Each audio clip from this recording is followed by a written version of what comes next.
अस्सलाम वालेकुम, welcome to study with MFF। इस वीडियो में हम पढ़ने जा रहे हैं क्लास 7 जनरल साइंस, आखिरी यूनिट 12 इन्वेस्टिगेटिंग द स्पेस।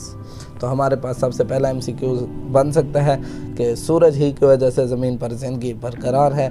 ज़मीन यूनिवर्स में, कायनात में एक छोटे से ज़रे की हैसियत रखता है, एक छोटे से नुक्ते की हैसियत रखती है। तो स्टार्स अकर होते हैं, स्टार्स होते हैं क्लस्टर्स की सूरत में, जमघटों की सूरत में, और बिलियंस ऑफ स्टार्स को मिलाकर कहा जाता है गैलेक्सीज।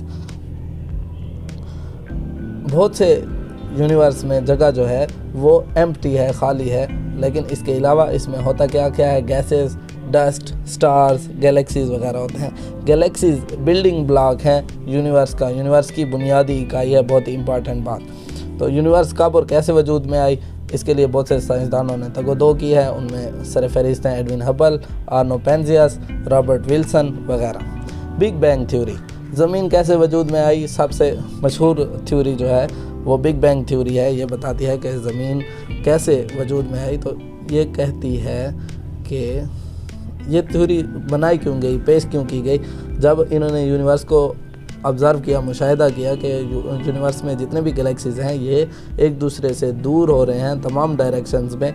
इसी बुनियाद पर इन्होंने ये थ्योरी पेश की। इस थ्योरी के मुताबिक जितना भी मैटर है यूनिवर्स में, ये सारा पहले 1 माइक्रोमीटर के अंदर कंसंट्रेटेड था, मरकूज़ था। 1 माइक्रोमीटर यानी 1 मिलीमीटर से भी कई हिस्से कम। तो 15 बिलियन साल पहले, 15 अरब साल पहले ये जो सुपर डेंस, सुपर घनी जो चीज़ थी, या फिर एक्सट्रीमली हॉट एटम, बहुत ज़्यादा गर्म थी, एक्सप्लोड हुई है, धमाके के साथ फट गई विद द बिग बैंग, बड़े धमाके के साथ। और इसके अंदर जो मैटर और एनर्जी थी वो तमाम डायरेक्शंस में रिलीज़ हो गई स्पेस में। इसकी वजह से गैलेक्सीज और स्टार्स बन गए और दूसरे बड़े अजसाम बन गए। तो ये थ्योरी किसने पेश की थी? एडविन हबल ने। बहुत ही इंपॉर्टेंट पॉइंट, एडविन हबल ने बिग बैंग थ्योरी पेश की थी। वो बॉडीज़ जो इमिट करती हैं लाइट को या फिर रिफ्लेक्ट करती हैं, इमिट यानी कि उनकी अपनी रोशनी होती है, उनसे अपनी रोशनी निकलती है। सन, स्टार, गैलेक्सी, नेबुलाई और मेटेओर्स जो हैं, इनकी अपनी रोशनी होती है। इनको हम आगे डिस्कस करेंगे। नेबुला के बारे में आगे ज़्यादा बात नहीं है, उसका मैं पहले बता देता हूँ। डस्ट और क्लाउड नज़र आते हैं नाइट टाइम में, डस्ट और गैसेस नज़र आते हैं नाइट टाइम में स्काई में। इसको हम नेबुला का नाम देते हैं। इसके बारे में थोड़ी बहुत डिटेल आगे आएगी। Objects in space that reflect light, जो चीज़ें रिफ्लेक्ट करती हैं, जिनसे रोशनी जिन चीज़ों पर लग के वापस आती है, बाउंस बैक करती है, वो कौन सी है? नेचुरल सैटेलाइट जैसे कि मून, आर्टिफिशियल सैटेलाइट हो गए, मसनूई जो इंसान ने बनाया है, कॉमेट्स, दुमदार सितारे, एस्टेरॉइड्स और मेटेराइड्स, इनके बारे में हम आगे बात करेंगे। Pinhole, safety tips for observing the sun. अगर हम सूरज को देखना चाहते हैं तो हमें कौन सी चीज़ों का ख्याल रखना है? हम पिन होल कैमरे से देख सकते हैं, जिसकी स्क्रीन तकरीबन आधे मीटर के फासले से हो।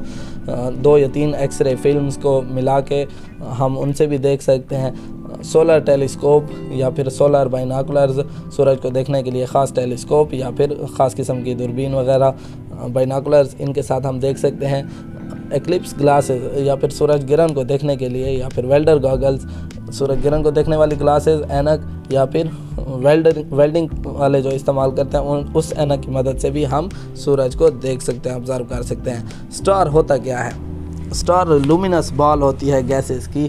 लुमिनस यानी कि जिसकी अपनी रोशनी हो, जो खुद चमकती है। ये बना हुआ होता है ज़्यादातर हाइड्रोजन और हीलियम से, जो कि इसकी अपनी ग्रेविटी की वजह से वहीं पर मौजूद होते हैं, जकड़े हुए होते हैं। इसकी अपनी ग्रेविटी उनको वहाँ रोक के रखती है। स्टार से रोशनी निकलती है in the form of heat और लाइट। मुख्तलिफ स्टार्स हैं, बहुत सारे स्टार्स हैं, फ्यू 100 बिलियन स्टार्स हैं। हमारी गैलेक्सी, मिल्की वे गैलेक्सी जिसमें हम रहते हैं, ये मिल्की वे गैलेक्सी कहलाती है। इसके बारे में डिटेल आगे भी आएगी। और इसी तरह अरबों गैलेक्सियाँ मौजूद हैं यूनिवर्स में। हमारे ज़मीन के जो नियरेस्ट स्टार है, सबसे करीबी स्टार है, वो सन है।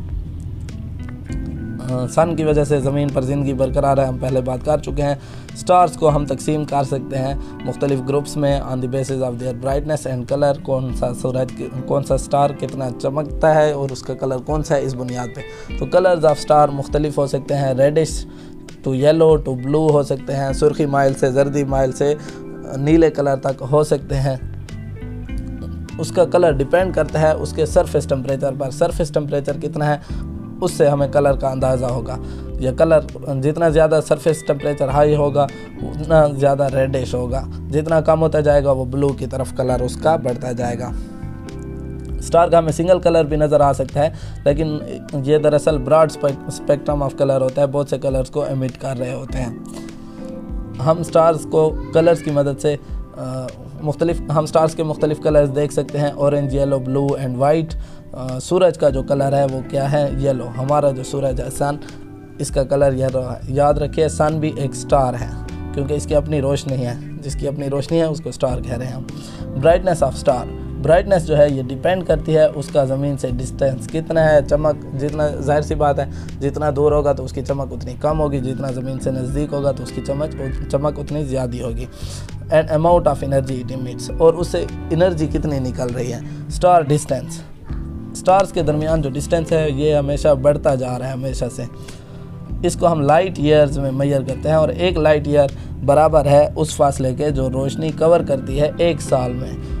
एक सेकंड में रोशनी की रफ्तार है 3 लाख किलोमीटर। एक सेकंड में रोशनी कवर कर लेती है 3 लाख किलोमीटर। तो सूरज की रोशनी जो है ज़मीन तक पहुंचने के लिए 8 मिनट दरकार होते हैं। बहुत ही इंपॉर्टेंट पॉइंट, 8 मिनट में सूरज की रोशनी ज़मीन तक पहुंचती है। स्टार सबसे नियरेस्ट सन है, हम बात कर चुके हैं। और सन के बाद जो नियरेस्ट स्टार है ज़मीन के लिए वो अल्फ़ा सेंचुरी है, जो कि 4.5 लाइट ईयर्स अवे है। यानी कि रोशनी 4.5 साल में जितना फासला तय करेगी उतना दूर है ये अल्फ़ा सेंचुरी। कंस्टेलेशन क्या होते हैं? स्टार्स ने ग्रुप बनाए हुए होते हैं, मुख्तलिफ पैटर्न में मुख्तलिफ नमूना होता है, तरतीब होती है। इसको हम नाम देते हैं कंस्टेलेशन का, झुरमट। तो पुराने लोगों ने इनको देख के कुछ तस्वीरें बना ली, अंदाज़ा लगा लिया कि ये किसी शक्ल से मिलती हैं, या किसी जानवर से मिलते हैं, या किसी इंसान से मिलती हैं। मुख्तलिफ स्टार्स को मिला के उन्होंने ऐसा बताया, जैसा कि उन्होंने कहा बिग बियर या स्कॉर्पियन वगैरह।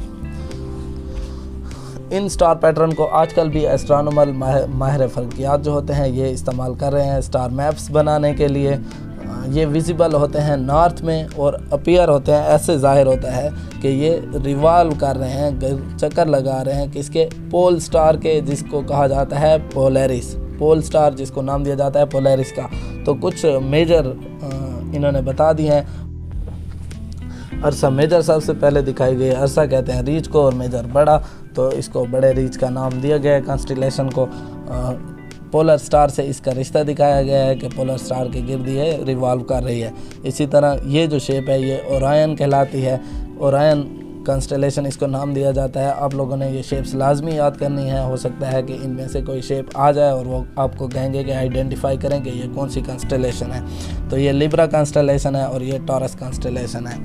अगर वक्त मिले तो फिर इनके स्टार्स की काउंटिंग भी याद कर लीजिएगा, वरना इतनी ज़्यादा इम्पॉर्टेंट नहीं है, लेकिन पता नहीं चलता है। तो आगे बढ़ते हैं गैलेक्सीज़ की जानिब। गैलेक्सी क्या है? एक वास्ट सिस्टम है, एक बहुत ही वसी सिस्टम है जिसमें बिलियंस ऑफ स्टार होते हैं। इसमें लार्ज नंबर गैसेस भी मौजूद होते हैं, गैस क्लाउड्स भी मौजूद होते हैं, डस्ट भी मौजूद होती है, जो कि एक दूसरे से अलग होते हैं। 2 इंपॉर्टेंट गैलेक्सीज़ के बारे में बताया गया है, एक मिल्की वे गैलेक्सी और दूसरी एंड्रोमेडा गैलेक्सी। तो मिल्की वे गैलेक्सी हमारी अपनी गैलेक्सी जिसमें हमारा सोलर सिस्टम मौजूद है, ये स्पाइरल शेप में है। ये देखें, ये शेप जो है ये स्पाइरल कहलाती है। इसमें मुख्तलिफ इसकी आर्म्स हैं। तो इसमें सेवरल 100 बिलियन स्टार्स हैं, सैकड़ों अरब स्टार्स हैं इसमें। ये मिल्की वे का व्यू दिखाया गया है ऊपर से। अच्छा, ये जो स्टार्स हैं ये यूनिफॉर्मली डिस्ट्रीब्यूटेड नहीं है, यानी बराबर बराबर फासले से नहीं है। हो सकता है कुछ 2 आपस में ज़्यादा करीब हैं, बाकियों से उनका ज़्यादा फासला है वगैरह, इरेगुलर हैं यानी कि समझ लें। लेकिन ये स्पाइरल आर्म्स में, ये देखें स्पाइरल आर्म्स में अरेंज है। ये जो स्टार्स हैं मिल्की वे में ये स्लोली रोटेट कर रहे हैं इसके सेंटर में। अच्छा, एक और बात जो यहाँ आगे नहीं आई वो ये है कि ये जगह जो होती है इसकी ये उभरी हुई होती है, बल्जिंग होती है। Andromeda galaxy, Andromeda galaxy is the closest galaxy to Milky Way. Closest galaxy, हमारी गैलेक्सी से सबसे करीब तरीन गैलेक्सी क्या है? Andromeda galaxy. इसको हम वाहिद गैलेक्सी जिसको हम नंगी आंख से, आंखों की मदद से देख सकते हैं ज़मीन पर होते हुए, ज़मीन पर रहते हुए। तो टाइप्स ऑफ गैलेक्सीज़ के बारे में बताया गया है कि मुख्तलिफ टाइप्स कौन सी हैं। तो सबसे पहले स्पाइरल गैलेक्सी की बात की गई है। ये फ्लैट डिस्क लाइक होती है जिसकी दरमियानी जगह उभरी हुई होती है और इसमें कुछ स्पाइरल आर्म्स होती हैं या कर्व्ड आर्म्स, ये आप देख सकते हैं 1 2 3 4 इस तरह से ये स्पाइरल आर्म्स हो गई इसकी। मिल्की वे और एंड्रोमेडा गैलेक्सी जो हैं ये दोनों स्पाइरल गैलेक्सीज़ हैं। एलिप्टिकल गैलेक्सी, एलिप्टिकल यानी बेजवी, इसकी शक्ल बेजवी होगी, अंडे के जैसी होगी, इसीलिए इनको एलिप्टिकल का नाम दिया गया है। इसमें सिर्फ ओल्ड स्टार्स होते हैं, नए स्टार्स नहीं होते इनमें। ये गैलेक्सीज रोटेट नहीं करती स्पाइरल गैलेक्सी की तरह। फॉर एग्जांपल मेजियर 32, M60 और M87 इसकी एग्जांपल हैं। ये तीनों गैलेक्सीज के नाम हैं। इर्रेगुलर गैलेक्सी, नाम से जाहिर है कि इनकी शक्ल इर्रेगुलर होगी, कोई ख़ास शक्ल नहीं होगी और ये आम तौर पर पाए भी नहीं जाते, बहुत कम पाए जाते हैं। यानी कि मिसाल के तौर पर मैगेलेनिक क्लाउड और IC 5152 इर्रेगुलर गैलेक्सीज की एग्जांपल हैं। Formation and death of star, star बनता कैसे और उसकी डेथ कैसे होती है, तो इसमें लाखों करोड़ों साल लगते हैं एक क्लाउड ऑफ गैस और डस्ट से स्टार बनने में। जब ये चमकना शुरू करता है तो न्यूक्लियर फ्यूजन स्टार्ट हो जाती है। न्यूक्लियर फ्यूजन क्या है हम आगे बात करने वाले हैं। इट्स कोर, उसके अंदर न्यूक्लियर फ्यूजन स्टार्ट हो जाती है। जब फिर उसकी हाइड्रोजन ख़त्म हो जाती है, वो ग्रो हो जाता है साइज़ में और फिर रेड जायंट बहुत बड़ी सुर्ख बॉल बन जाती है, जिसके बाद फिर आहिस्ता आहिस्ता वो ब्लू हो जाती है और फिर उसके अंदर सफ़ेद कोर छोटा छोटा रह जाता है, बोना सा रह जाता है जब एक्सप्लोड होने से पहले। जब ये एक्सप्लोड हो जाता है तो सुपरनोवा कहलाता है। इसकी जो आउटर लेयर होगी वो ब्लास्ट हो जाएगी, स्पेस में चली जाएगी और जो पीछे रह जाएगा कोलैप्स्ड कोर, इसको फिर न्यूट्रॉन स्टार का नाम दिया जाता है या फिर ब्लैक होल का। तो हमारा सूरज भी कुछ इसी तरह बना था। सबसे पहले ये क्लाउड ऑफ गैस और डस्ट था तकरीबन 4.5 अरब साल पहले और फिर आहिस्ता आहिस्ता ये अपनी हाइड्रोजन इस्तेमाल करने लगा, एमिटिंग लाइट एंड हीट, और ये अभी भी हीट और लाइट एमिट कर रहा है और तकरीबन अगले 5 अरब साल ये इस तरह कुछ ये एमिट करता रहेगा। फिर क्या होगा, 100 गुना बड़ा हो जाएगा, स्वेल हो जाएगा, फूल जाएगा। आजकल के मौजूदा डायमीटर से 100 गुना बड़ा हो जाएगा इसका डायमीटर। फिर इसकी ऊपर वाली सरफेस जो है वो ठंडी हो जाएगी, रेड ग्लो हो जाएगी, येलो कलर से रेड ग्लो हो जाएगा, फिर ये रेड जायंट बन जाएगा।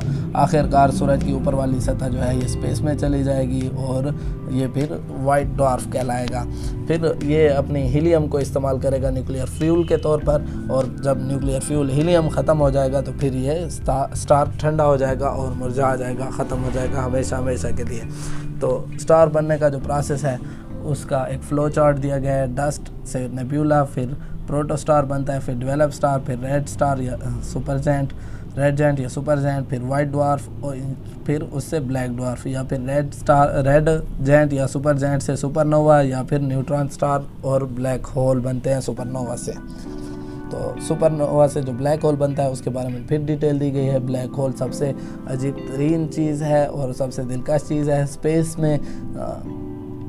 ये एक्सट्रीम डेंसिटी पर मुश्तमिल होती है और इनकी ग्रेविटेशनल पुल इंतहाई ज़्यादा होती है, इतनी ज़्यादा कि ये रोशनी अगर इसके करीब से गुजरे तो रोशनी को भी नहीं छोड़ती, रोशनी को भी खींच लेती है अपनी तरफ। ब्लैक होल बन सकता है जब कोई भी चीज़ अनकंट्रोल कंट्रैक्शन का शिकार हो जाए, कोलैप्स का शिकार हो जाए, टकरा जाए, छोटी हो जाए।